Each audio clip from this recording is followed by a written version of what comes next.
Yo, people, what's going on? Back again with another footy talk. Henry, what's good, fam? I'm good, man. I'm good. Top of the league. You know, tonight could be a blessing for you lot. If you get pammed, listen, Ten Hag no more. I mean, you lot are in the gutter, aren't you? Like you lot are absolutely in the gutter. But listen, I'm good. Big up to you. Big up to you, man. Big up to everyone in the chat. Good day of football today. League Cup, Arsenal, West Ham, Arsenal, Man United, Newcastle. I'm just chilling back from the sidelines, waiting until we humble Pochettino. I want to see him get absolutely pammed. I want to see us smash them to bits. I'm talking 3-4, 5-0. It's crazy hearing Tottenham fans so confident, bro. I don't know how I feel about it. Tottenham fans talking about smoking Chelsea like it's a foregone conclusion, like it's done already, bro. I ain't never heard this confidence from Spurs before. This is crazy. I don't know what Ange Postecoglou has given me pause, but this level of enthusiasm and confidence I haven't seen at Tottenham in my lifetime. Even when we were under Pochettino, there was always this element of, you know, we're still Tottenham. There's always this element of we can eventually things gonna come back to normality, which is us bottling things. But every single obstacle that's come in front of this guy, he has overcome. And whether we've won games that we shouldn't have won, you could say against Liverpool, you know, we've beaten your lot. I know you might say that's not, you know, too hard to do at the moment. No, you still got to do it. You're still Man United and we're still Tottenham. And I think in my lifetime, I can't remember us beating you that many times. We've gone to the Emirates and got something. We've beaten Liverpool. Whether it was, you know, a robbery or not, we still beat them. We've played 6 away games out of our 10 and come back against every single one unscathed. We've had no big injuries. And I just hope honestly, I would give anything to see us batter them. Like, I'm talking go for blood. Like, yeah, I think you're going to smoke them. I'll be completely honest. I think you're going to absolutely decimate them. However, it just feels weird. They've still, listen, Chelsea can still win that game. They've still got, they get up for this, didn't they? You know, they call it 3-point lane. Mudryk will turn into some player all of a sudden. We could have an off day and, you know, not be there. The only thing that's given me hope is Ange Postecoglou is 52 games at home unbeaten and hasn't lost. It will be 3 years on November the 3rd. So 2 days time that it would have been 3 years without a home defeat. And he's renowned for wherever he's been having like a fortress. And you've seen that so far. We've played our best football probably in some of them home games in certain passages. But on Man United, like, I'm not going to lie, you lot, I've never seen anything like this. Like, I've never seen a fan base. The people that are defending Ten Hag are the people that have got media passes and the people that don't want to let their actual real thoughts speak online. Anyone that's got a brain, anyone that's got some logical, you know, idea can see that Ten Hag is not working at Man United. Anyone. You haven't got to be, you know, Marcus Rashford has scored 1 goal this season. He's on the same amount of goals as Richarlison. I think he's got 1 goal in 17 or something like that. Yeah, I looked at I did a video on Sancho and I was looking at Rashford's stats. Yeah, Sancho's stats are better. Season, I think the year before, didn't he have 5 or 6? 4 or something like that in the Prem. Yeah, so everyone was saying Heung-min Son's a purple patch player. Everyone was saying that Son's only got finishing. No, but Son is a purple patch player, yeah, and he has been. However, he's a bit longer than Rashford's. Yeah, but his skill set is a lot higher than Rashford's, bro. Do you know what I'm saying? Like 1 goal in 746 minutes of football. And actually, if you look at Sancho's goals to minutes played ratio, it's way better than Rashford's. Way better. Do you know what I'm saying? Last season, right? Heung-min Son played with a hernia injury.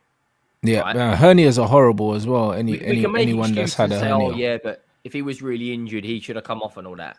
The guy's still got 10 Premier League goals. And by his standards, that's not good at all. This year, he's already on 8. Only Haaland has scored more. I'm looking at, when we were under contact and we were in the pits, Son and Kane were still scoring goals. You lot are in the pits right now. Sure. Who's dragging you through wins? But this is exactly what I was saying to Saeed. I was sitting there. I was like, what players do we have in the team that we can rely on?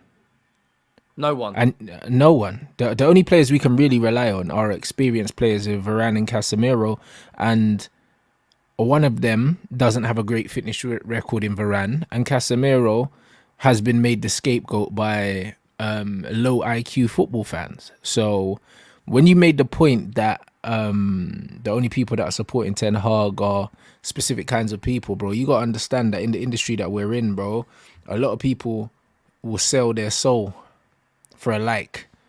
Or a follow. Do you know what I'm saying? A like, a follow, and a retweet, bruv. Do you know what I'm saying? They will sell their soul for it, bro. And that's why, you know what?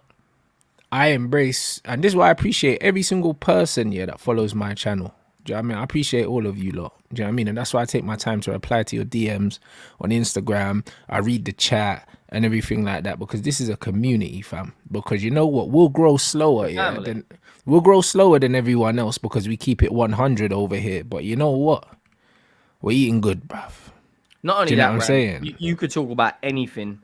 It ain't got to be football. It hasn't got to be boxing. It could be NBA. You're still getting 8, 9, 1,000 people turning. Oh yeah, bro. In terms of in terms of percentages, but that's why it's important to look at the percentages, isn't it? Because like I said, when you look at Sancho's minutes played, goals scored, that's the ratio you need to look at, not how many goals in how many games. Because if man's not starting these games and not getting minutes, the stats don't tell the full story, innit? Do you know what I'm saying? And that's what my stats are like, bro. It's all about retention. It's about how many people keep coming back. It's about what percentage of the people that follow you have turned the bell on and they get notifications. It's about the percentage of people that follow you that keep coming back, bro. My percentages are very, very high. Do you know what I'm saying? And that's what it is. So that's why I appreciate you lot. Do you know what I mean? There's too many clowns out there that have sold their soul. They're telling lies. They don't even believe what they say. Do you know what I'm saying? They're on Twitter. They're seeing what the general temperature's like, what players are liked, what players get engagement, and they're sucking these players off here for money, bruv. Because isn't it convenient that as soon as the general temperature starts to change online, these people's opinions tend to change with that? They just follow the crowd. They're sheep. That's what they do, bro. And that's why I stick my neck on the line and I say things early, bro.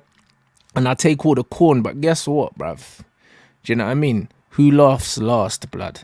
That's just what it is. You know what I'm saying? And that's just what it is. So at the end of the day, bro, it's a slower way to do business, but do you know what I mean? I can sleep well at night, bruv. So, do you know what I mean? Them man are pagans, fam. That's just how it is. When you keep it real, bro, it's lonely, fam. Do you know what I'm saying? It's lonely when you keep it real, fam.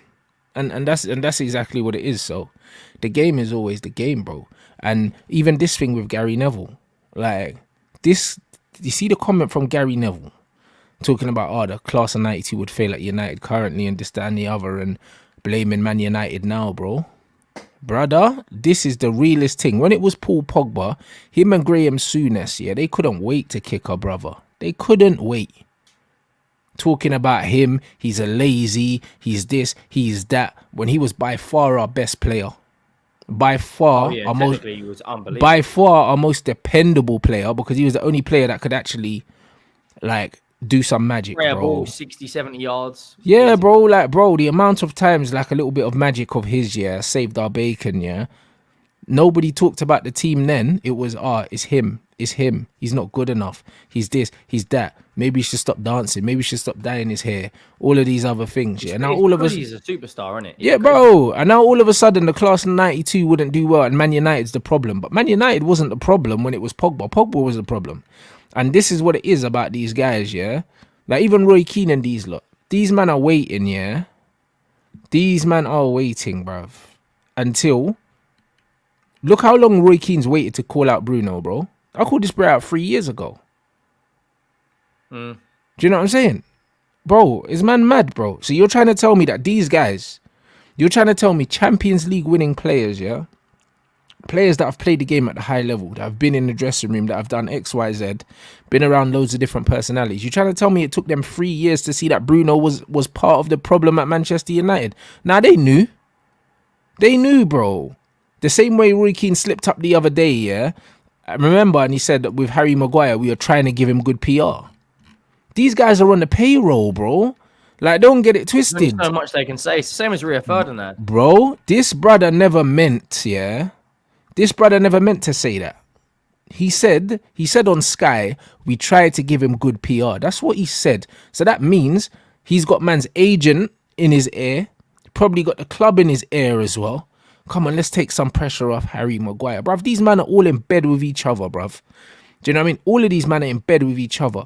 That's why when you see any of these ex-pros, yeah, all of these ex-pros, yeah, that trying to do the fan thing, you're not a fan, bruv. Do you know what I'm saying? Because you've received money from the club, you still got people at the club, you're still speaking to people at the club, bro, and everything you're putting out, yeah, is very, very well thought of before you do it. And that's why you're very... It's very, like, pro the club, isn't it? 100%, and that's why... Do you know what I mean? And Gary Neville thinks he's slick, because what he does is he'll never criticize Man United, but instead he'll criticize the owners, because he don't have direct contact with the owners. So he might have friends at the club, people that work there, his mates and that, like Fletcher and that. Do you know what I'm saying? But he'll criticize the owners that are never there.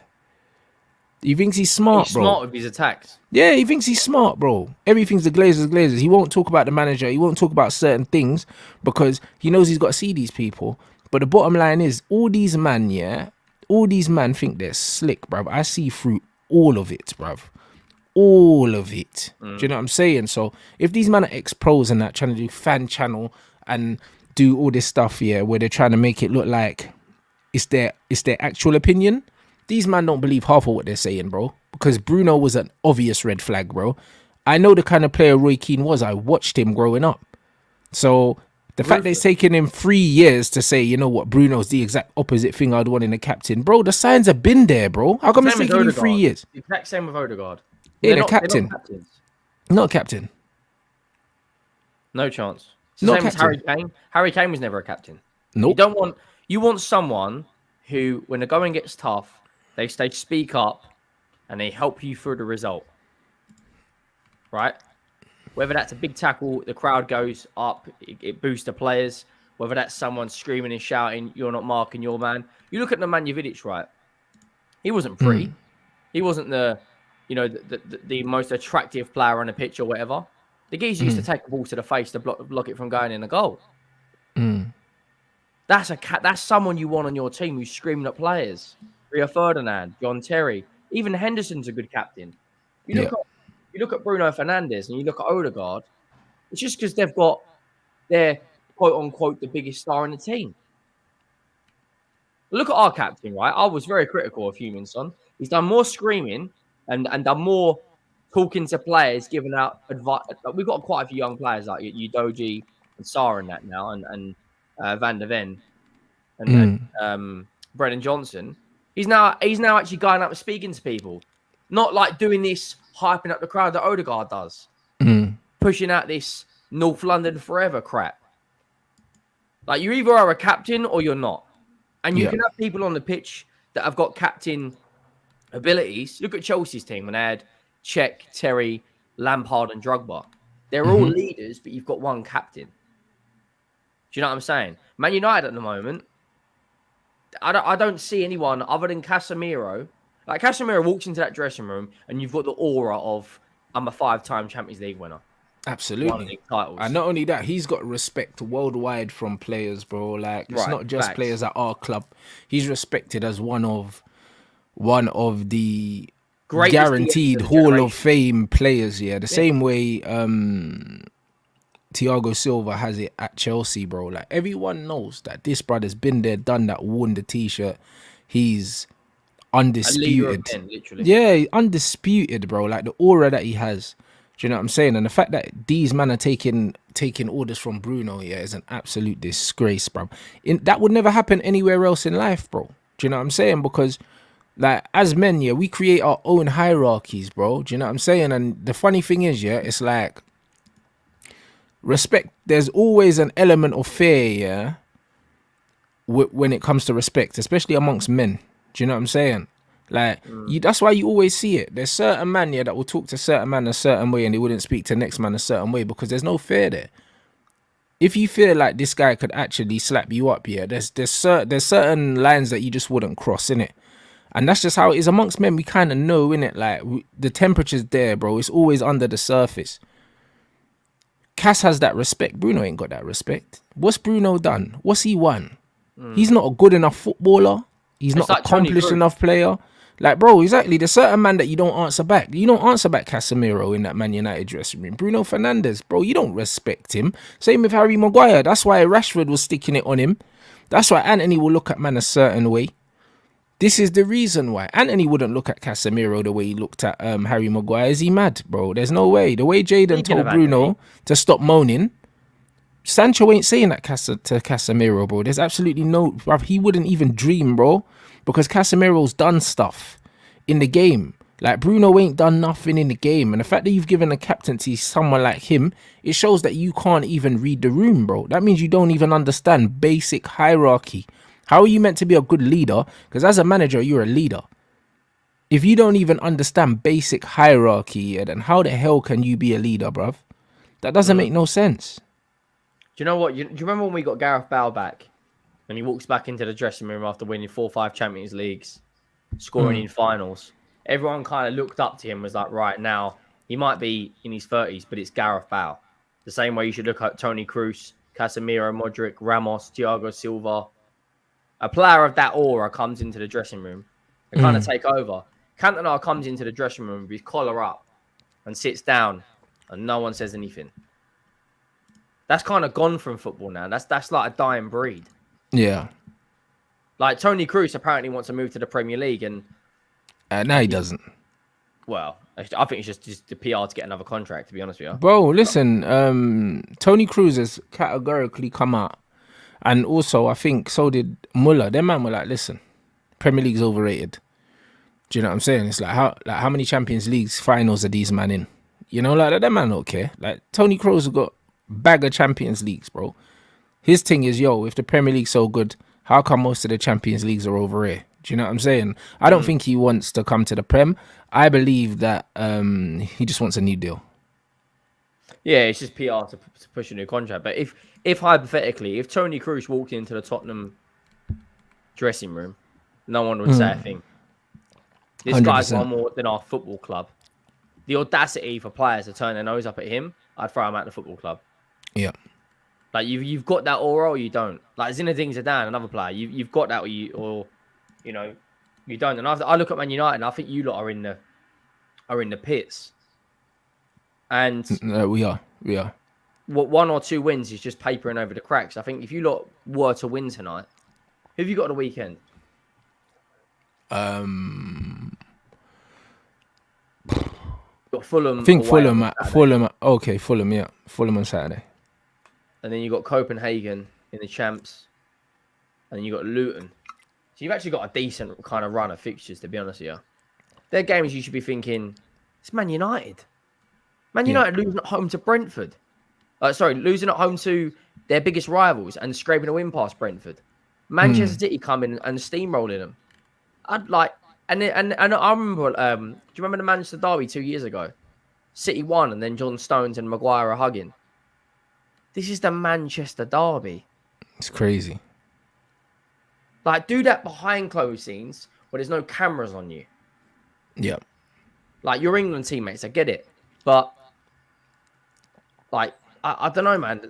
The toughness of football is, like, it's just gone now. Everyone's pals with each other. Everyone's following each other. You know, but you know what it is? The lack of competitive edge, yeah. Like, oh, it's gone. I don't really, you know what? That's not the biggest concern for me because, you know what it is? Even amongst foreign players, it was always like that anyway. Like, for instance, you'll see Brazilian players, no matter where they were in the world, when they linked up, it was a friendship thing, bro. On the pitch, they'd play their heart out. Then after, they're shaking hands with their friends. They're going out to eat, all these things. I don't mind that, bro. Like, what I do mind is, it's just like, there's just a distinct lack of quality in the modern game. And that's what makes us more angry, bro. You know, like that. It's because these players aren't as good as the players of before. It's not necessarily because they're friends. It's because they're not as good. Because, for instance, when you look at Manchester United and Man City, we've got we've always had like Brazilian, Argentine players, whatever. These men have always hung out off the pitch. It's never been an issue, bro. You know, it's never been an issue. But now the players are just not as good no more. That's just all it is. So we get annoyed because we're like, right, you're playing dead and then you're laughing about it after. But it's not their fault they're playing rubbish. This is their level. Yeah. This is actually their level. Do you know what I'm saying? So it's one of them ones where it's like we just need to come to terms with the fact that society's changed, football's changed, the football players aren't as good anymore. The level's not as good. Like even me and my friends, like they were saying in the group chat today, they were like, this Messi Ballon d'Or is the last Ballon d'Or before all the stat merchants take over. And then they're going to be trying to give it to Haaland because he scored 50 goals, even though he's nowhere near as good as other players. Or they're going to try and shoehorn it. And it's just going to be about numbers now, the Ballon d'Or. It's not even going to be about genuine like quality anymore. Because Haaland's not nowhere near. In terms of ability, he's nowhere near Ballon d'Or. Nowhere near it, bro. Because in previous times, we've had goal scorers. We've had strikers that score a lot of goals. And they've never been nowhere near Ballon d'Or because a Ballon d'Or used to be about more than just scoring goals. It was about more than that. Like when Ronaldo and Messi were getting Ballon d'Ors, it wasn't because they were scoring goals. It's because they were the best players, like all round. They're above everyone else. Yeah, it wasn't just because of numbers.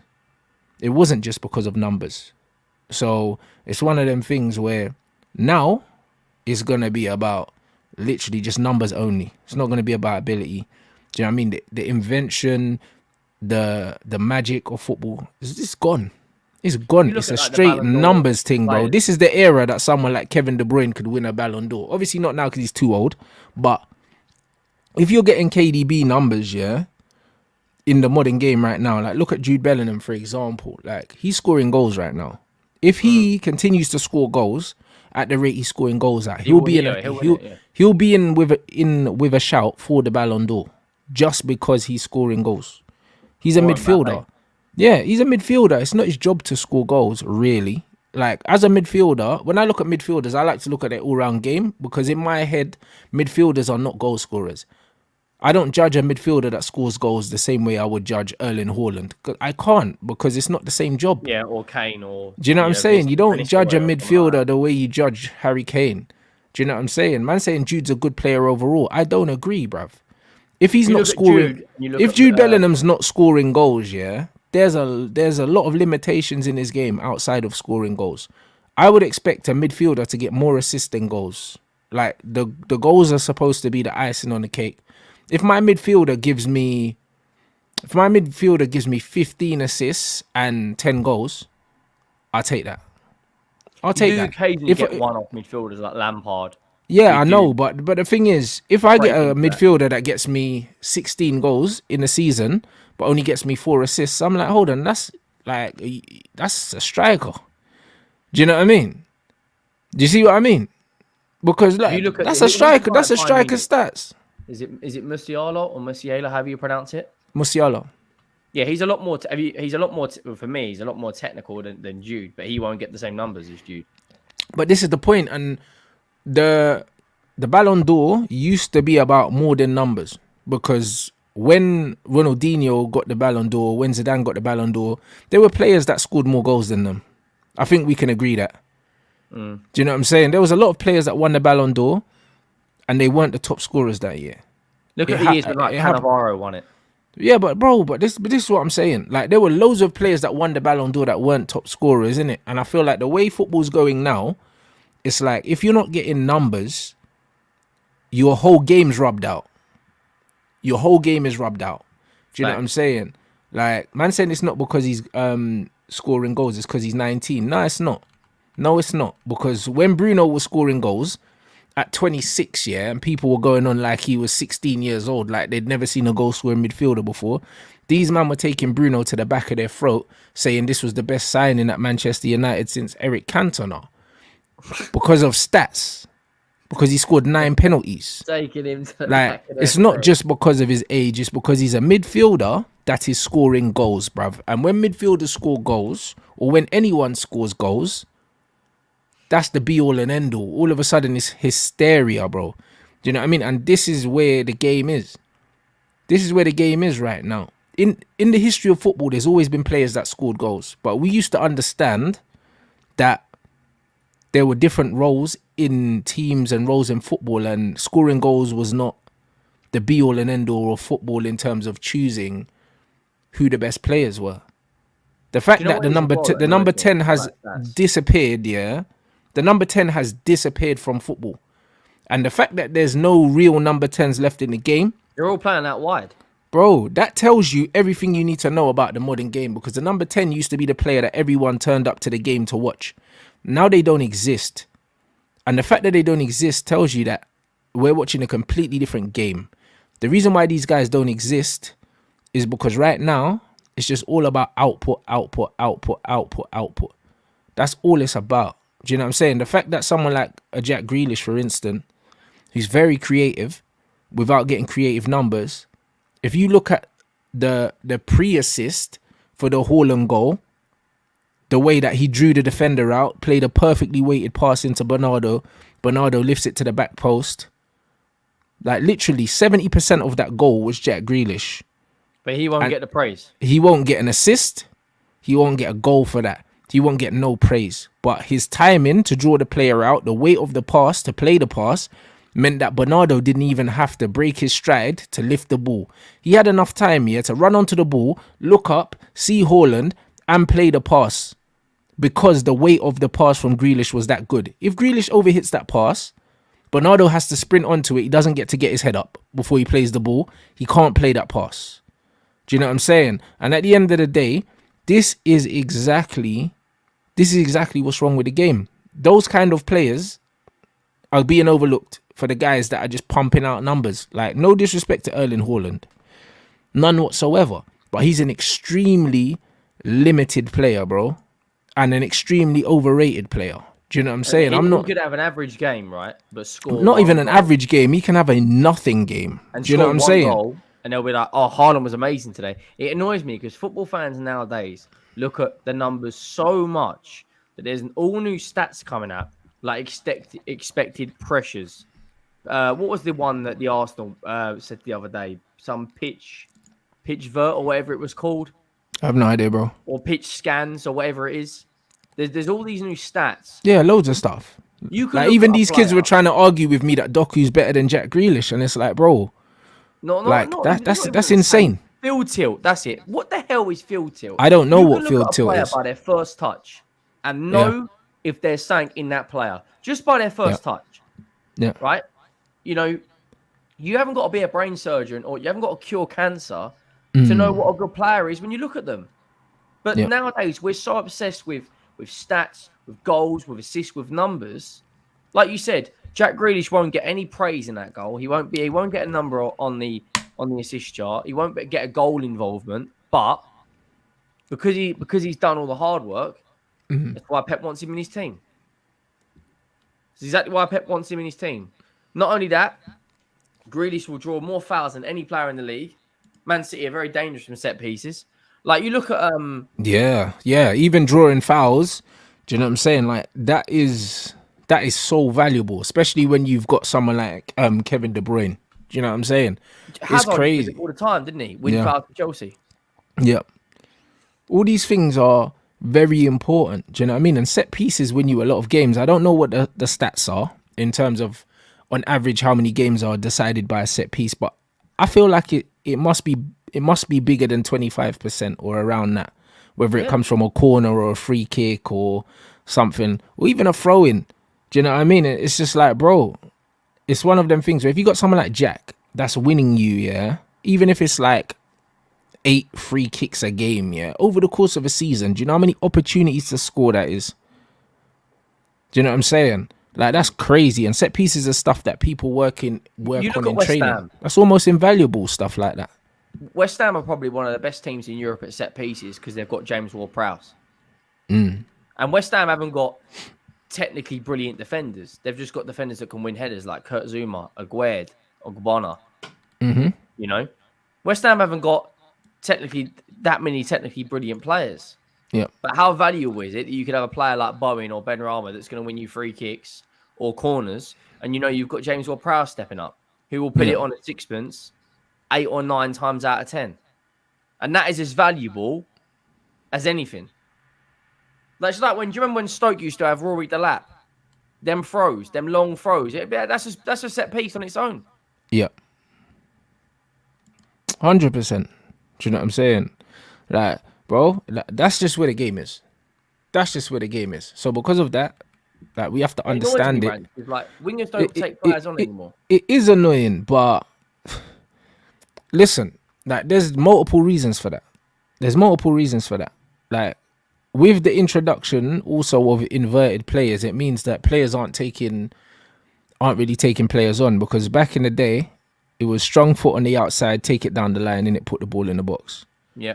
It's not that no more. Most of the time, people are cutting in and shooting now, or cutting in and passing. Yeah, or passing. Like, you don't really need to be able to take players on anymore, because the systems don't really require it, bro. But there's just different skill sets.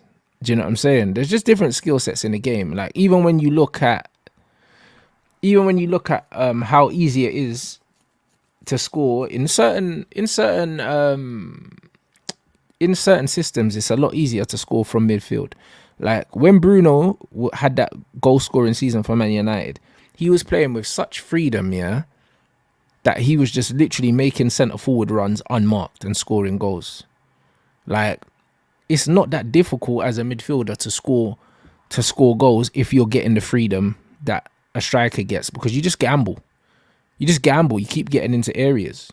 That's what you keep doing. Do you know what I'm saying? And we've seen it. We saw Gerrard played in just off Fernando Torres, had one of his best goal scoring seasons for Liverpool. Dele Alli played in a similar position for Tottenham. Second striker. Yeah. When you play there, bro, like, as a midfielder that doesn't have midfield responsibilities but can float wherever you want, you're a nightmare to pick up, bro. Frank Lampard done it as well. Bro, it's a lot easier to get into goal scoring opportunities in that formation, because you're literally like, you're the Joker, you're free. You're not getting marked. Do you know what I'm saying? And you're feeding off the second ball. Like, Lampard got so many off the second ball off Didier Drogba. Like, Kaka played that role for AC Milan as well. Do you know what I'm saying? And it's almost a free role. Kaka had mad. I think Kaka does. Yeah, but it was a free role. Kaka played in the same position that Bellingham was playing in at Real Madrid. And if you look at the second goal in El Clasico,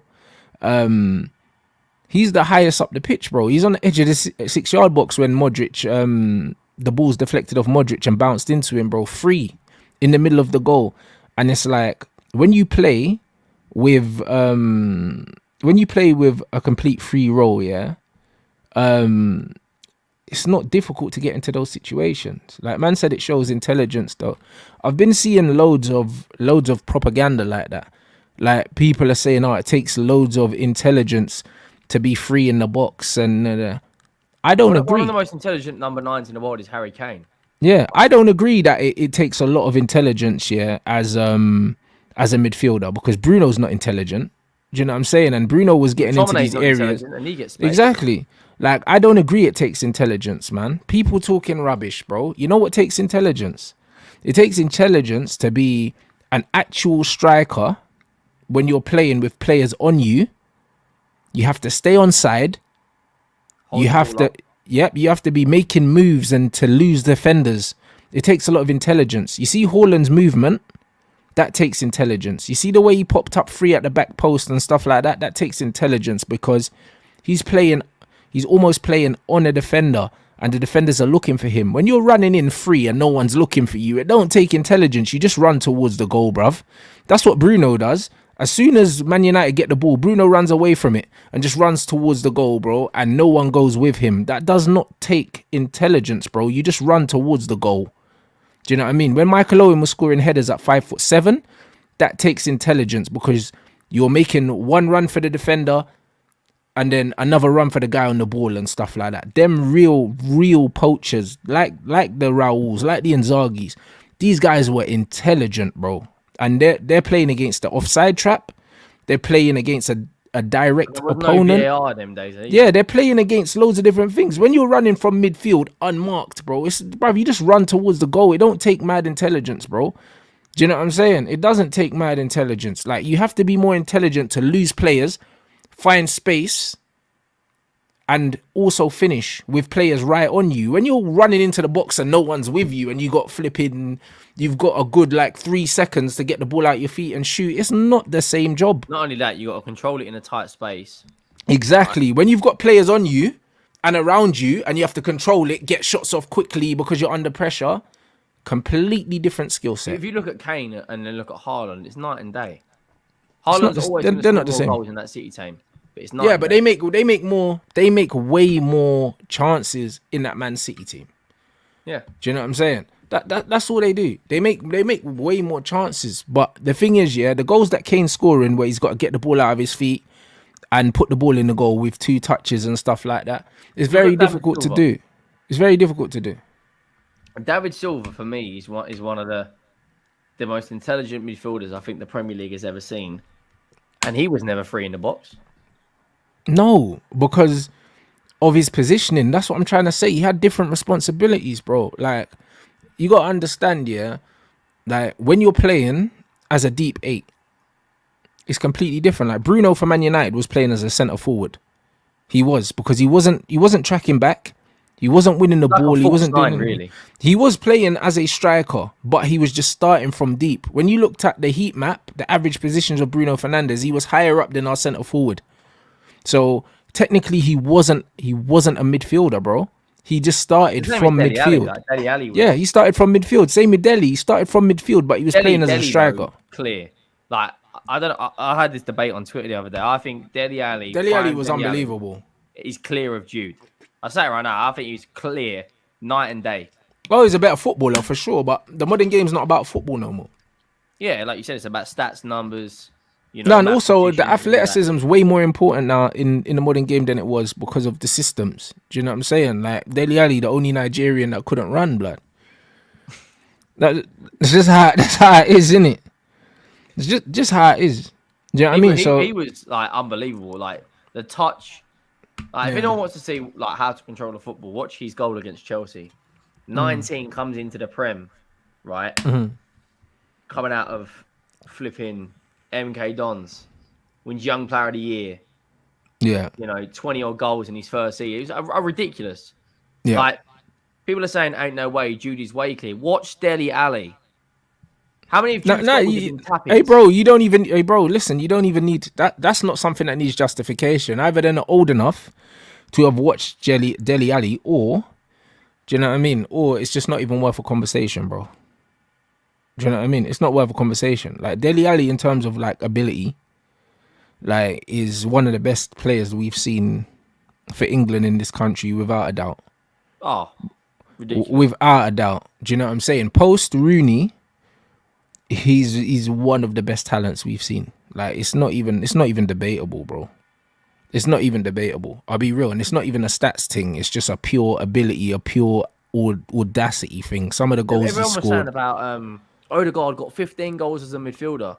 Well, Dele Alli was technically a midfielder, and that geezer got 18 or 19. Yeah, but the thing is, Dele Alli, if he kept his stuff together, he could have done that consistently. Odegaard just overperformed for one season. And now it's different. Now it goes to God. I'm gonna need some sort of sat nav to find him, because he's been.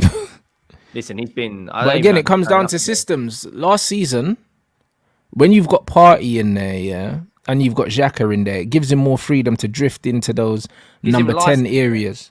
Exactly. It takes you get more license to drift into them number 10 areas. But now when you're playing with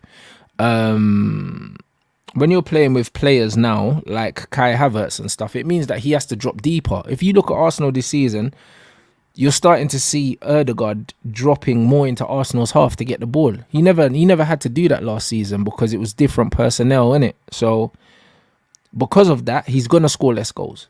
Because really, he's an 8. He's not a 10 anyway. He's actually not a 10. Like if you watch him, he's more of an 8. So because of that, he's dropping deeper. He's not a natural goal scorer. That's it. He's just not a natural goal scorer. So because of that, it was one season he overperformed, and now you're really seeing what he is. Like, good, tidy, technical player, not really going to score goals, not really going to get assists, but he looks great on the eye. In the play, but yeah, beautiful on the eye. Do you know what I mean? It looks really nice, but it's not really going to do anything. Like, if you look at Maddison, for me, like, I'm not just saying this because I'm Tottenham and it's against Arsenal. I think it's night and day. Yeah, but Maddison's a proper 10. He's an actual 10. Like, even when you look at Bruno's not a 10. Erdegaard's not a 10. They're both 8s. Maddison's an actual 10. Do you know what I'm saying? And his final ball is... And he's better than both of them. Yeah, and he will get you 15, 16 assists a season, which is what you want from your number 10. Mm-hmm. You know, I think he's on 5 or 6 assists and 3 or 4 goals so far this season. You see what I'm trying to say? Like, this is insane. And that is a complete midfield performance. When you're getting assists and goals at that ratio, it's almost a 1-to-1 ratio. That's insane. If he finishes the season on, say, 12 goals... bearing in mind, we ain't really got a striker either. We're playing... Yeah, if he finishes the season on, like, 12 goals and, like, 14 assists, that's unreal, bruv. That's unreal, bro. You're looking at close to a 30 GA, bro, for a midfielder. And Maddison puts up those kind of numbers. Put up those numbers in a Leicester team. But that's what I'm trying to say. Do you know what I'm saying? Like, so his ability... his well-roundedness and all of these things, he's a proper player, bruv. Like, he's a proper player. Like, Maddison's unreal. And it's easy for Tottenham fans to talk about it now, but Maddison's been the real deal for a while, blood. Yeah, he's been the real deal for a while. He's been putting up them numbers in Leicester. Like, when you look at overall ability, he's one of England's best midfielders. You could argue that he's probably England's best midfielder. England's in terms best of 10, without a doubt. He's their best midfielder in terms of technical quality, in terms of attributes, in terms of how complete he is as a creative force, as a goal scoring force, as his competence on the ball in tight spaces and all these other things. Like, it would be hard to argue that England have a better midfielder than him, like, pound for pound, in terms of everything that he does, everything that he gives. Do you know what I'm saying? If Foden's output increases, his goals and assists to do with to go with his ability, then you're looking at Maddison. At the moment, Phil Foden's got crazy crazy natural ability, but the output's not there at the moment. But that's not as much of a concern for me. Like, you can see his quality, but Maddison shows his quality, and he also gets numbers, bro. I think he's signing of the season. If you look across the Premier League, I don't see another signing make that big of an impact. And on that England team, I think the best midfield would be Rice, Bellingham, and Maddison. That midfield would cook. The problem is that back line. England's back line, like, it's all over the place. Maguire's still going to be in there. It will be Maguire, Stones, Shaw, and Walker. It's all over the place. Like, facts.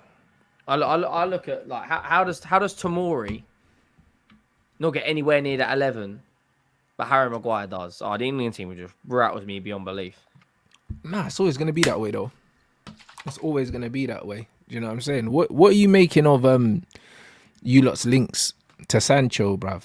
Do you know what I'm saying? Listen, I'll take him. 100% I'll take him. The problem is, Rants, is them wages. We ain't gonna... He's on like 200-300 bags. We ain't getting that at Spurs. Yeah, but he won't need to. If it's on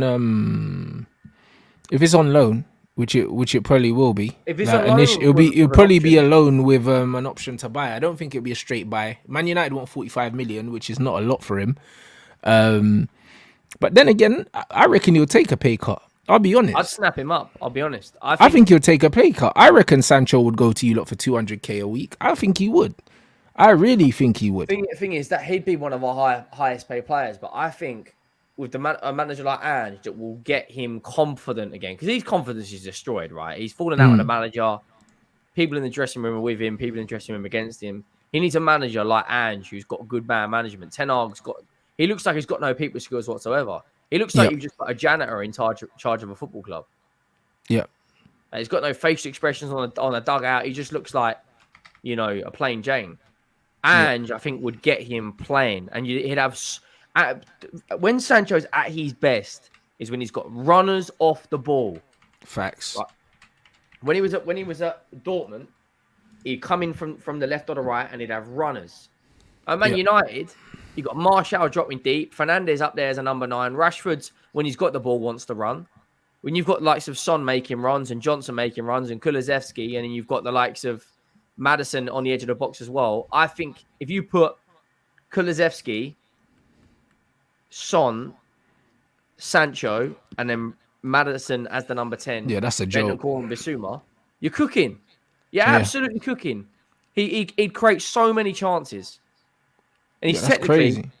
Like, he's one of only 3 players in the top 5 leagues in the last 30 years to get 20 goals and 20 assists.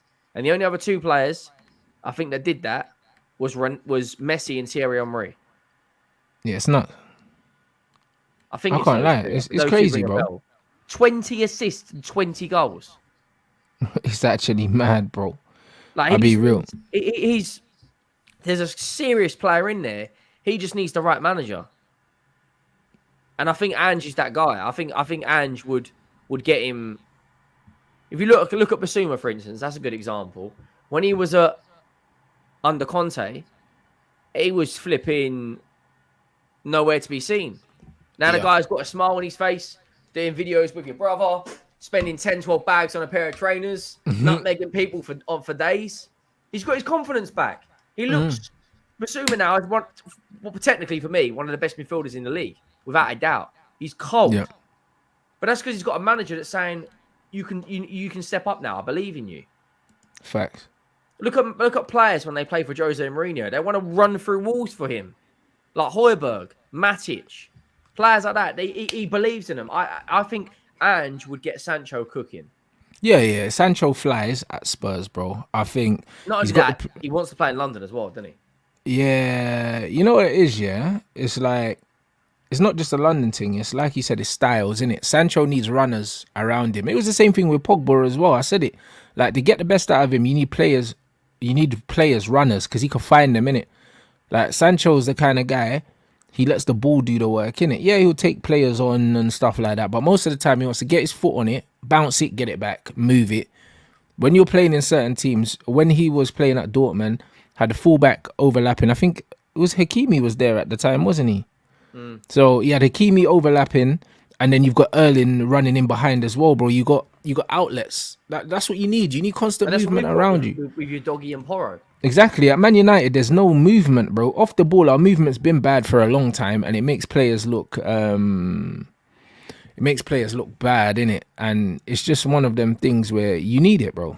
Like, you actually need it. So I think at Spurs, I think it's a match made in heaven, and also he's hungry, bro. Like, he's hungry to prove him. He will be hungry to prove not himself, because he knows how good he is, but I think he'll be hungry. I think he's got a point to prove in terms of the naysayers that think that he can't hack the Premier League, which is nonsense, because there's a lot worse players than him in the league looking good. Do you know what I'm saying? So it's not like he can't hack the league, bro. It's none of this. All this myth about, it's because he ain't got pace and all these other things. You saw him in pre-season, guys. He was burning people, bro. And he looked nippy, and he looked fit, and he looked hungry. And he's only like 23, 24. Bruv, if he's 23, he just turned 23. He's newly 23. He's a kid, bruv. Like, his best years are still ahead of him. So when you look at him, in a progressive direct team like Spurs are, he's going to cook, bruv. Like, I don't have any doubts in my mind that he's going to show people his true value the next time, the next proper team he plays in. Do you know what I'm saying? That's all it is. So he will absolutely cook at Spurs. Like, a part of me wants to see him at Tottenham because I want to see him prove... just for his own sake, innit? I want to see him prove people wrong, but also I just want to see him... I'm a football fan, first and foremost. I want to see him at his best, because that's going to be the kind of football that I like. Do you know what I'm saying? Like, Sancho at his best, taking players on with a smile on his face, you know what I'm saying? Like, scoring great goals, man. Do you know what I'm saying? That's what I mean. He's not 24 till next year, bro. Do you know another player that would have done bits, but it was just the wrong formation? is Dan Juma when he was with us. Yeah, for sure. In this system, with his ability. Why didn't you not keep him for this manager though? Because he wanted first team football, and we couldn't guarantee that because we didn't know who was coming in. But he's not even. He's not definitely starting at Everton though, is he? No, but right now he starts over Richarlison. It's night and day. Yeah, but that's what I'm saying. But at Everton, under Dyche, bro, when you're playing Dyche ball, he's not really a Dyche ball kind of player. He's thinking it out away at West Ham. Exactly. You know what I'm saying? He's not a Dyche ball kind of player. So, like, it was sketchy still. He would have Dan Juma under Ange Postecoglou on that left-hand side, or put him through the middle and move Son out on the left. And I think you've got a player there. Yeah, no, 100%. But this is the good thing about Sancho, because if you get Sancho, there's even like, bro, you could play Sonda in the middle, Sancho on the left, Kulusevski on the right, but also you could play Sancho on the right, play Son on the left. You know what I'm saying, and play with Richarlison up front, or something else. The 10. Yeah, there's so many different variations we can There's play. Loads of different things. Like his fluid front line, because Richarlison can play out wide and up front. So Sancho could even play in the false nine. He could play on the right. He could play on the left. Like, it's very fluid. It's very dangerous. It's what City used to do when they had Sterling and Mahrez and Plaza. You constantly changing it. It gives the opposition manager a headache. Yeah, 100%. So I think, like at Spurs, amazing for him. I think it's the move for him. I don't think Chelsea's the move. Even though he's a Chelsea fan, like, I'd advise his people. A Tottenham fan, and he come from the Arsenal Academy. Exactly. I would definitely. I would urge him to go Spurs over Chelsea, even though he's a Chelsea fan. Do you know what I mean? Choose the best move. That's another player that would cook in our system, Emil Smith-Rowe. Oh, for sure. Choose the best move for your career, though. Do you know what I'm saying, Sancho? And go Tottenham instead of Chelsea, bruv. Because obviously Chelsea are going to put the money down. Chelsea are your boyhood club. And like, now we're seeing they want 100 million for Ivan Toney. You know he's going to end up at Chelsea because Arsenal ain't going to pay that money. 100 million for Ivan Toney? They value him at 100 million. That doesn't mean he's going to cost 100. Because they value him at 100, that means they'll probably accept 80. But 80 million for Ivan Toney is, in this market, it's cheap. Do you know what I mean? Because Caicedo cost and Rice cost. Do you know what I mean? And there's not many guaranteed goal scoring strikers in the Prem. So it's an automatic premium for Ivan Toney. Automatic premium of 80 million, bro. Just for the fact that he guarantees goals in a league where not many players guarantee goals. The only players in this league that guarantee goals is Son, Salah, Haaland, and that's it really. They're guaranteed to be at the top end of the top goal scorers every single. In Europe, like there's probably 10 players out there. But there you go. So when you look at them three, they're the only ones that have been there or thereabouts. Haaland's new to the league, but Salah and Son have been in that conversation for the last 3 years. Like, they're certified. They've cemented themselves in that conversation. Mahrez was there, but he's not here no more. KDB's injured. Mane was there. Yeah, that's what I mean. Mane's not here no more. So when we're looking at players that are still in the league, it's like, yeah, he's the only one that's not at a top club. So he's going to cost bread, blood. So 80 million, he's probably going to cost that. So when they say they value him at 100, that doesn't mean they'll get 100 for him or they'll want 100 for him. You know? So no, it'll be interesting. Do you know what I mean? It'll be very interesting. Big up Tarek for the super chats as well. And yeah, nothing but facts on Sancho, bro. You know what I mean? Like, he'll do his thing. He'll absolutely do his thing. It'll be very interesting to see how this all unfolds. Because to be honest, I believe, like, they're saying now, people in the chat saying that there's rumours online that it's going to cost 15 million to sack Ten Hag. I don't believe that's the case because he only signed a 3-year deal and he's got less than 18 months left on it. So I doubt it's going to cost 15. It's not going to cost 15 million to sack him. I think that's nonsense, bro. Do you know what I mean? I think that's nonsense. 15 million to sack Postecoglou, and he's got 3 years left on his contract. Yeah, that's it. So I don't think it's going to cost 15 million to get rid of Ten Hag. I don't. Like, you know what I'm saying? The geezer's what? Nearly a year and a half in to a 3-year deal. So just out of curiosity, I believe we can get rid of him. Yeah. Out of curiosity, which Premier League manager would you take to replace Ten Hag other than Guardiola and Klopp? Your manager. Your manager, bro. Like, you take Postecoglou. Yeah, bro. He's the only manager. He's the only manager in the Prem that I would take outside of them two. Yeah. If somebody said, bro, you can take one manager outside of them two, I'll take your manager all day. All day, bruv. I think United need someone like Ange. Like, I think a lot of them players think because they're playing for Man United, they're so much better than what they are.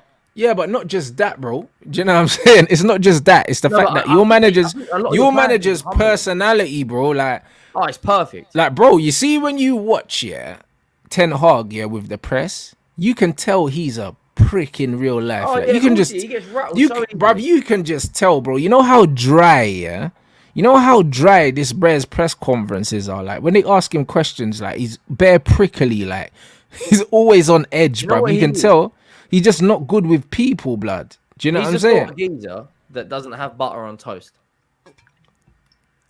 That's it's what crazy. Dry toast, a dried slice. He's dead, bro. Do you know what I'm saying? It's crazy, bro. It's actually crazy. Listen, Ten Hag ain't no tactician, blood. He's a waste man. He's a politician, blood. That's the only titian he is, blood. Tactics. Man said tactics, blood. He's a politician, not a tactician, bro. He sold us all a dream. I like Max. Do you know what I'm saying? And this is what he sold us all a damn dream. That's all he done. And even if it does cost 15 million, let me tell you something. They won't need to pay that up front. That's not how it works. That's not how football works.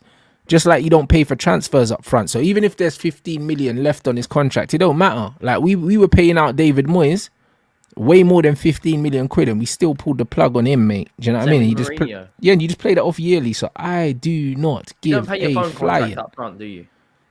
What's that? You don't pay for your phone contract up front. Exactly. Like, bro, man don't give a flying, bro. If it costs 15 million and we've got whatchamacallit, and we've got 18 months to pay it off, then so what, bro? That ain't money to Man United, bro. That ain't money to Man United. That's little man money, bro. Do you know what I'm saying? Like, we don't really care about that. 15 million, if it's for peace of mind, we pay that. Burnley money. That's it. We pay that. You know what I'm saying? Because 15 million, you can't buy no one for that. No one decent. You know what I mean? Man can get a youth prospect for the academy for 15 million, but that's what you can get for 15 million in today's market. So if it costs 15 million to get rid of this bum, then you do it. It's that simple. It's that simple. He's a horrible manager. You know what I mean? If he can't even control the press, it's not a surprise that he can't control the dressing room. Is it really a surprise, guys? I just don't rate him. Like, there's another Dutch manager, and I think he's 10 times the manager. A man like Arne Slot. I know you're gonna say that, but listen, bro, we're not doing the Dutch thing again. Still, no, I hear that. You need someone who's gonna come in, right, and play an attacking style of football. Who's bro, not these Dutchmen are frauds, blood. I don't care, innit? Louis van Gaal, was the last real G. The rest of these men are frauds, and that's why you look at their national team as well. They're frauds, blood. They ain't never won nothing, bruv. You know what I'm saying? My whole life I've looked up to the Dutch football, and it looks pretty and all that, but it doesn't win stuff. You know what I'm saying? Like, it just is what it is. I'll keep it a buck, Like, they were some of my favorite teams. Bruv, some of my favorite teams, some of my favorite football, bro. Do you know what I'm saying? In my futsal team, my 11-a-side team, bro. Man had the Dutch kits and that. I love it, but, bro, I won more trophies than them in the time I was wearing the orange kit. Do you know what I'm saying? Like, it just... the likes of Ruud Gullit, Rijkaard. Bro, I won more trophies than them, bro. Do you know what I'm saying? In the orange, bro. You know what I'm saying? Man went undefeated, won my futsal league, bruv. Man won my 11-a-side league, bro. Man won 3 trophies in 2 years, blood. Them man I ain't seen the Dutch win 3 trophies in my whole lifetime. Spurs. Bruv, listen, when I tell you this, man used to wear the orange kit and actually win trophies, blood. I'll be real. Do you want to wear a white kit instead? Bruv, I'll be real, yeah. Let me tell you something. Football is beautiful. Beautiful to watch, but I don't win trophies, blood. Don't win trophies. Like, I'm not on that. I'll be real. Like, everyone's talking about man like Arne and that, bruv. But let me tell you something. I'm done with the Dutch now. At my club anyway. No thanks. You can't be bringing in like Anthony, Mason Mount. Listen, man, can't be. I don't want none of these guys. Because I tell you what, everything looks nice over there. Do you know what I'm saying? Everything looks nice over there, bro. Until you bring it somewhere else, and then it looks dead, bruv. Look what I'm saying. Like, bro, they're cooking, but they're cooking in some dead league, fam. They're cooking on a slow cooker. Bruv, it is dead, fam. That league sucks, blood. I mean, I don't trust them, bro. And that's all due respect because, listen, there was a heavy influence, yeah, on how I see the game, my childhood and all of that. But, bro, I'm traumatized now. I'm traumatized. Welcome to Tottenham, man. That's what it's been like. Bro, there's no bigger tribute to Dutch football than my first football team that I formed, bruv. Man was wearing orange kits, bro. So them man know I love them, but nah, no more, bruv. Now I'm saying I'll never love again, bro. I don't trust these guys no more. After what Ten Hag's done, yeah, don't trust these man no more, blood. Because this man said he was a disciple of Johan Cruyff, blood. Man looking like Johan Caballo or something, blood. Not Johan Cruyff, blood. Bro, I swear down. It's peak, blood. Like, I can't do this. Johan Caballo, didn't he play for Newcastle or something? Bruv, yeah, fam. Can't believe this. Like, it's peak. Can't do this no more, bruv. Man can't trust these man no more. Johan Caballo. So that's what I mean. That league is like dead, bro. I said Johan Kebab. Nah, bro. It's finished now, bro. It's finished now. I can't do this Dutch thing no more. I'm saying, can't do it no more. So get this guy out. You know what I'm saying? The only Dutchman I'll take back at my club is Van Gaal. That's it. I ain't taking no one else, bro. He's the OG, bro. You know what I'm saying? If man are gonna go, then you get me. Go and get Master Roshi, blood. You know what I'm saying? Don't get none of these minions, blood. You know what I'm saying? I'm tired. So it's just one of them things where we're not doing that no more. Do you know what I'm saying? We're not doing that no more. So go get me a proper manager now. Go get me a proper manager. In the meantime, if you want to get a stopgap, I'm happy with a stopgap because the season's over anyway. If we lose to Newcastle, that's the only trophy we could have won. And it's gone. That's it. Because we're not going to go through in the Champions League. We're not going to win the Europa League if we drop into that. We're not going to win the Premier League. We won't even finish in the top 4. So, only thing left to do is go get an interim. Like, sort out the dressing room. And then we go again. You know, like that. Foundations for the new manager. Yeah, that's it. Set the foundations for the new manager and the new season. Bring in a director of football first. Get Ralph back in. Yeah, bruv. That'd be the dream. He wouldn't come back though. But we get the director of football in. And then... Have you seen we've just nicked... we go get a manager. We've just nicked Villa's head scout. And Villa's director of football. So when they were the director of football and the scout that brought in Watkins... Doesn't Diaby, surprise me. Doesn't surprise Cash, me. Martinez, Kamara, Coutinho, Buendia, all good technical players. We've just taken their director of football and their head scout. So we've got Johan Lange and Big Ange, the duo of dreams, mate. That's crazy. You know what I'm saying? Bro, listen, Steve McLaren can't do any worse than Ten Hag, bro. One thing Steve McLaren will probably just say, fuck it, 4-4-2. I'm here for it, mate. Because at this point... out of football, mate. Yeah, bro, I'm going to say, fuck it, 4-4-2, bro. I'm here for that right now. Anything's better than that 3-16, blood. Less games. Bruv, it's better than that Kansas ball that we're playing right now, blood. That 3-1-6, bro. I'll tell you what, bro. Say, fuck it, 4-4-2, mate. Like, I'm here for that. How are Tottenham... like making smarter footballing decisions than Manchester United? That's what I'm saying. Like, I know obviously that's my club and that's your club, and obviously you know Spurs very well. But how are we getting a director of football who's got a very good track record, signing players like Watkins and that, and we've signed their head scout? Yeah, but this is what I'm saying. You've got dead owners, and even they're starting to come into the 21st century, and that's why there is hope for Man United if we get a proper director of football, bro. There is. And the reason why there's hope is because we're going to outspend you, man. You know what I'm saying? And if there's money and there's structure, that's where success comes. Money without structure, there's no success. There is a little bit of success, but not as much as there should be. You need a little bit of luck to go with it, though. You need a bit of luck, but bro, like, we get it right, yeah? David Moyes won a Community Shield. We don't count that. Do you know what I'm saying? We don't count that. Van Gaal won an FA Cup. Mourinho won 2 cups and a Community Shield. He says 3 trophies, but he won the Europa, didn't he? Yeah, he won the Europa and the League Cup, and then Ten Hag has won the League Cup. So all of our permanent managers, bar David Moyes, have won a trophy. So it's not like we're not winning anything, but considering what we spend, we should be winning far more. And we should be winning the champs. Yeah, but this is the problem, bro. The fact that we're still winning trophies, yeah, with no direction. Imagine if you just add the structure in and you spend the same money.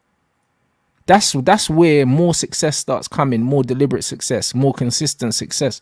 The money's not the issue. The lack of structure is the issue. If we sort that out, We don't even need new owners for that. We just need a proper director of football. I want new owners, but I'm saying we don't need new owners, yeah, just for a restructure. Like, we don't. Yeah, of course not. We've got a restructure and we've got the same owners. But that's what I'm trying to say. And your owners are not better than ours. And not only that, do you know Levy actually rejected Ten Hag? Yeah, exactly, bro. He was onto something. He probably said there's only space for one bald twat here. You know what I'm saying? And that was it. Yeah, there's only there's only one space for one Mitchell brother in here. That's what I'm saying, bro. There's only one Professor Xavier, blood. I'm telling you, bro. And it just had to be your guy. That's it. So it is what it is. So I don't know. If Levy could see right through him, then, bro, it's telling. Do you know what I mean? And to be a good businessman, you have to be good at reading people, innit? So you have to give respect to Levy. He saw right through the guy. Saw right through him. You know what I'm saying? The money that Erik ten Hag has spent, people forget. Whatever you think about the owners, they've spent some massive money. Some of the players, they've spent 60, 70 million. Neil Warnock speaking facts, bro. And that's a man that's been around a long time. Yeah. This is what it is. So it's what, bro? Like, you have to take your hats off to Levy, bro. He's pulled an absolute blinder. Do you know? He's pulled an absolute blinder, bro. Bringing in Ange and also turning down Ten Hag, who on paper probably was just as attractive. So that means something. He's seen something. He's seen something. Fair play to Levy, because like I've criticised him a lot of times. Because I bet the Glazers never sat down with Ten Hag. They never. You know, like that. They probably sent someone else. It's probably Arnold and them lot. That man got twanged by the PowerPoint presentation, little TED talk and that. Sitting there with a clipboard and a high-vis. It's nonsense, bro. Some joke thing. You know what I mean? Man, I said Twitter poll from Gary Neville, you know, blood. They chose him off that. It wouldn't surprise me. Man United stay looking on social media to see what everyone else is doing, bro. Do you know what I mean? They got the finger on the pulse. They've probably got a team of 10, 15 people monitoring it. No, 100%. You know what I'm saying? So, nah, man. Like, your team hit the nail on the head with your manager, bro. Do you know what I mean? And the success that you'll get. Do you actually think we can with a few transfer windows, do you think we could break into getting closer to City? Bruv, you're already closer to City than we are. No, but but this is like, we're all riding this wave. Eventually, like, we will probably, when injuries come, we'll probably come back to earth. But you nah. With your spending pattern, you can close the gap, but I don't think you can truly be competitive with City until you start spending 200 million a season in the summer window. It's impossible. That's what Levy apparently wants to do. Well, if you do that, then it's crazy. But you have to do that to compete, though. You have to do that to compete. I don't believe you will. But listen, I didn't think Arsenal would start paying players 400 grand a week and spending 200 million. No, not necessarily. Arsenal never used to spend. Do you know what I mean? But then they said it was because of the stadium, and now they're spending. So Tottenham could do the same thing. I think the reason why Man United also spend is because the owners know that just to make top four now, you have to spend money, bruv. Do you know what I'm saying? Like, you have to spend money. If you don't spend at least 150 million a season, you can't maintain just Champions League football. We've got money sitting there. We only spent net like 40 mil. Like, we got money from Kane. We got money from all these other revenue streams. Like NFL and that. So I think that as long as you guys want to be in the Champions League spots, you're gonna have to spend. Arsenal are showing that now. United will continue to spend. City will continue to spend. Newcastle will be in there. Liverpool not so much. Liverpool will spend as little as they can possibly just to get by. To maintain, because that's their model at the moment. So it will be interesting to see what Tottenham's model is. But right now, they've got the most important things right. They're getting the right recruitment people in, and you've got a good manager. So laying the foundations. It's a good situation to be in. It's a good situation to be in. So like until, I guess time is the only thing that will show us how serious Tottenham really are. If Tottenham are still top at Christmas, they have to go in the January market and do something. That's why I've been banging the drum. We've got 10 games between now and the 1st of Jan. And I think 7 of those 10 games are next month. And we've got Newcastle, West Ham and City. And the rest of them are a bit tougher. But teams around us, like Newcastle, City, Arsenal, Liverpool, you lot, have got multiple games. So, like, when we play Newcastle, by the time I think we've got 4 games between now and Newcastle would have had 8. So, like, we go into that game as clear favourites because there's a lot more miles on that car than ours. Yeah, for sure. Someone said Henry's dreaming, wait till Christmas before saying things like that. All I'm saying is the foundations are being laid. We brought in a director of football. We brought in the right manager. We brought in like good players like Van der Ven, Udogie, Bissouma. Van der Ven's quality, by the way. Yeah, that's a Dutch thing that gets you excited. Pause. But yeah. Even Romero looks a different player. You know what it is, Van der Ven? It's his pace, bro. Do you know what I mean? It's what Virgil had as well, but before the injuries as well. His recovery pace is dumb. Do you know what I mean? And the thing is, yeah, when you've got a player that's good technically and has recovery pace as a centre back, it's a modern day dream, innit? And he's a lefty as well, innit? So, like, it's a joke, bro. He's fake, bro. Like, he's fake. I don't know how. Obviously, we got Lissandro. Do you know what I mean? But man brought in Evans as backup. Like, this guy is, bruv, a left-footed centre-back that's tall with pace. That's gold dust, bro. Exactly like a young Varane, but better on the ball. Crazy. Him and Romero complement each other. Bruv, he's making Romero look good, bro. Do you know what I'm saying? That's how good he is. So Romero can do the scumbag thing, and he can just do... snap someone in half. Yeah, that's it. And then he can just do the football and the sweep up, like proper things, bro. Like, the balance is there. Like, our goalkeeper stepped up massive. But when we signed... But even that's a shrewd signing, bro. Like, you found him in the bins, bruv. Do you know what I'm saying? Not even in the bins. We found him on the street. It's crazy. It's crazy, man. Like, when you look at those signings, those are the kind of signings you're supposed to do at a club like Man United, bro. You know what I'm saying? Do them kind of signings as just to bolster your squad. Those are the kind of players that you bring in. Those are the kind of players that you bring in. You bring in your proven players, and you bring in players like that can have good resale value and that are going to grow into the game, bro. Instead of spending 65 million on Mount and 100 million on Anthony, bro. Oh, it's disgusting. Even players like Højbjerg are looking better. And it's the system, is a bro. one-dimensional player. It's in the system, though. And this is like fair play, like, to Levy, because he's got this right, and he wants to make apparently the right signings in January. Tosin Adarabioyo from Fulham, Santiago Jimenez from Feyenoord, and an attacking midfielder, I think, from Sociedad. We get those 3 with 1 game a week. I thought we get back into that. So I look at you lot. I look at Chelsea. I look at Brighton.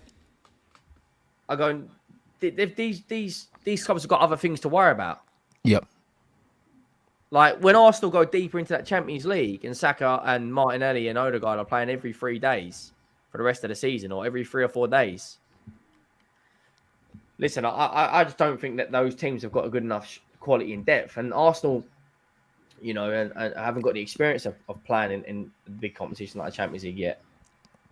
True. They've got the quality there, but they haven't got the experience. And you lot as well. Like, if you go out tonight against Newcastle, I don't think you'll go far in the Champions League, even if you get out of the group. Bruv, we're not going nowhere, bruv. That's why I'm saying we have to just get rid of this bald fraud, blood, this bald charlatan, because we're not going nowhere. Do you know what I'm saying? And Liam, you see this comment, Sancho bruv. in January as well. See, Liam, you see this comment, yeah, because man know that you're an Arsenal fan, innit? And bruv, you see the way you man were noshing off Saliba, bruv, noshing him off before he done anything, yeah. And then you man are gonna say, yo, Van der Ven ain't done nothing and that. You man are saying Saliba's better than Rio Ferdinand and that, bro. You man ain't won nothing. Let me tell you something, yeah. You man need to chill, bruv.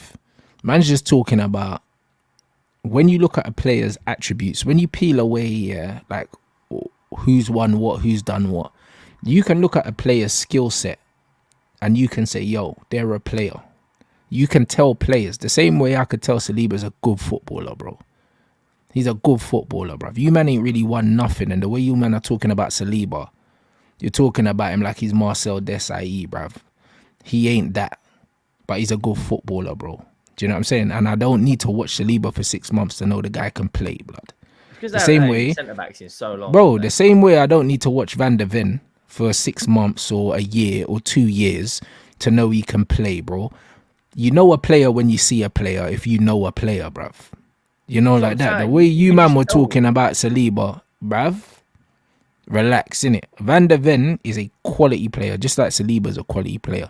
And I didn't need to see Saliba for 2 years, bruv. I don't need to see him for 2 years. This is the first season that there's been a bit of consistency from him. He had a good season last season, but, bro, the way you man are talking about him like man's the finished article, he's not. Neither is Van der Ven, bro. It is what it is, bro. The same way they're talking about that Levi Colwell as well. Like, bro, he's done jack.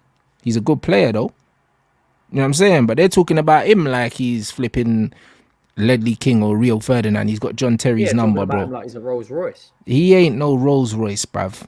Do you know what I'm saying? He's not Rolls Royce. He's a BMW at the moment. Do you know what I'm saying? There's nothing wrong with the BMW. Nothing wrong with a... Yeah, that's it. Nothing wrong with a BMW. Do you know what I'm saying? Nothing wrong with a BMW. A nice little 1 Series Beamer and that. That's what he is. Just a standard 2-litre. That's it. But there's nothing wrong. Do you know what I mean? A lot of men would take that. A lot of men would take the BMW. Do you know what I mean? You man are talking about Saliba like he's a Ferrari. He ain't a Ferrari, bruv. Not yet. Not yet. You know what I'm saying? He's a little C-class. He's a C-class Mercedes, fam. Do you know what I mean? It's a nice car. It's a little money man whip. It's better than the A-class. That's a finance Merc. That's it. It's better than the A-class. You know what I'm saying? But it's not a Ferrari. You know, like that. And that's what it is. That's what Saliba is. But, bro, who wouldn't take a C-class? They talk about Rio Ferdinand like he's Eric Dyer. Rio Ferdinand's one of the greatest centre-backs I've ever seen in my life. He might said he's more Ferrero Rocher than a Ferrari, you know. That's brazy. You know, like that. Do you know what I'm saying? That's what I mean. You take the C-Class. The C-Class Merc is a nice whip. Sophisticated whip, leather interior. Man, got the lights, got the heated seats. Audio, Bose surround sound. That's it. But it's not a Ferrari. Do you know what I'm saying? And that's what it is. And there's nothing wrong with that. And so it's okay. You can settle for that. It's okay. Still a baller. Still a nice car. But you man need to relax. Do you see what I'm saying? And this is exactly what it is. Van der Ven's a baller. Do you know what I'm saying? He's got a lot of improvement to do, but his fundamental skill set is very, very high, bro. Crazy pace, good on the ball, reads the game well, good physicality, and he's left-footed. Which is a bonus, bro, because there ain't too many left-footed centre-backs out there that you can go get. They're not in the game. And that raises your value immediately, bruv. Like, straight away. So, man say it's only been 6 months. So what, bruv? Do you know what I mean? After 6 weeks of Saliba, you lot were rubbing one out, bruv. Oh, yeah. They were one out. Chomping at their meat like they're trying to warm up a fire. Bruv, it's crazy. Do you know what I'm saying? These man always hating. You know what I'm saying? So, yeah, man. Arsenal are going out, man, with that 11. They're going out. What's happened? Arsenal's 11. But what 11 have they put out? Because their manager came out saying that he was taking the game seriously. Listen to this 11. Ramsdale, White, Kiwior, Gabriel, Zinchenko, Havertz, Vieira, Jorginho, Trossard, Nketiah, Nelson. They're going out. But I thought he was taking it seriously. Well, he lied then. 4-11. They've gone Fabianski, other than the goalkeeper, Fabianski, Soufal. Is it at Arsenal or at West Ham? It's at West Ham. West Ham. Oh, shit. Oh, hey, that's going to be a good game now. It'll be interesting to see if Arsenal go behind, if he makes changes to win, or if he goes out on purpose. And all that's coming out. What's that? Bigger fish to fry will be trending after this. Oh, no, we'll see, bro. We'll see. That'll be interesting. It'll be very interesting. I'm going to be back for the watch along, of course. Obviously, you know I'm going to be here. But obviously, I don't know what the notifications are going to be saying, because obviously, man's just done a show, innit? So make sure you lot are back here at 8 o'clock. Make sure you subscribe to Henry's channel. The link is in the title. And obviously, I saw you lot messaging me about that loser, bruv.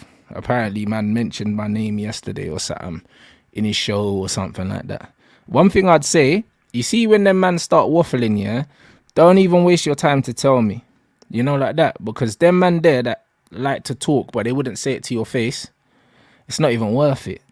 You know, like that. It's not even worth it. Them man there, bro. Them man there are bums, bruv. They're cowards. Man don't even leave his yard. So, you get me? Man don't really want to get into that. Do you know what I'm saying? Man don't want to get into that because you man know he's not on anything. He's a shook brer blood. You know what I'm saying? Man can't even go to games because he'll get fist up. So I'm not really, you get me? I'm not really trying to entertain that. So, you know what I'm saying? We just keep it about us over here, bro. You know, like that. It is what it is. So now, big up everyone inside. Do you know what I'm saying? And we just keep it about us over here. We don't really care about them man there, bro. You know what I'm saying? So yeah, man. Henry, you got anything else you want to push before we end the show? Just shamelessly that I'm 20 odd subs from 17.6k. Hey, you guys, there's 20 of you man in here, bruv. Like we got nearly 1,000 of you lot in here. Do you know what I'm saying? So you ain't even got to leave the video. Just go up and click the link. That's it, man. Click the link. Make sure you subscribe to Henry's, bruv. Do you know what I'm saying? And yeah, we support our people over here, man. We can't be worrying about them man over there, bro. It's weird. Do you know what I'm saying? It's weird, bruv. You know what I mean? That brother's doing enough numbers that he doesn't even need to be mentioning us. Do you know what I mean? So you know what it is. Weird guy, bruv. You know what I mean? So yeah, nah, you lot, make sure you sub up to Henry, man. Let's get that up. Do you know what I'm saying? You already know what it is. So yeah, man. Hey, love everyone. You know what I mean? 8 o'clock, we're back here. You know, like that. And yeah, man, hopefully, well, it's not going to be a good game. It never is. Do you know what I'm saying? But the chat always carries it. You know, like that. So big up the chat, bro. Man's going to need your support to get through this one, fam. So big up everyone inside. 8 o'clock back here.